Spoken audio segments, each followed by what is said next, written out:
જય શ્રી રામ, નમો નારાયણ, હર હર મહાદેવ. હિન્દુ ધર્મમાં ચૈત્ર નવરાત્રિનું વિશેષ મહત્વ માનવામાં આવે છે. આ વર્ષે ચૈત્ર નવરાત્રિનો પ્રારંભ 19 માર્ચથી થવાનો છે. 9 દિવસ સુધી ચાલતા પવિત્ર તહેવારમાં મા દુર્ગાના 9 સ્વરૂપોની વિધિપૂર્વક પૂજા કરવામાં આવશે.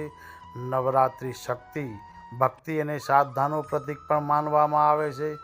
દરેક ભક્તો આ દિવસોમાં વ્રત રાખે છે, માતા દેવીની આરાધના કરે છે અને ઘરોમાં કળશ સ્થાપન કરીને મા દુર્ગાનું આહ્વાન કરે છે. આ વર્ષે મા દુર્ગા પાલખીમાં સવાર થઈને પધારશે. જ્યોતિષ માન્યતાઓ અનુસાર આ વખતે મા દુર્ગા પાલખીમાં સવાર થઈને આવી રહ્યા છે. ધાર્મિક ગ્રંથોમાં જણાવ્યા મુજબ જ્યારે મા દુર્ગાની સવારી પાલખી હોય છે ત્યારે તેને દેશ અને સમાજમાં કેટલીક મોટી હલચલ અને પરિવર્તનના સંકેત તરીકે માનવામાં આવે છે.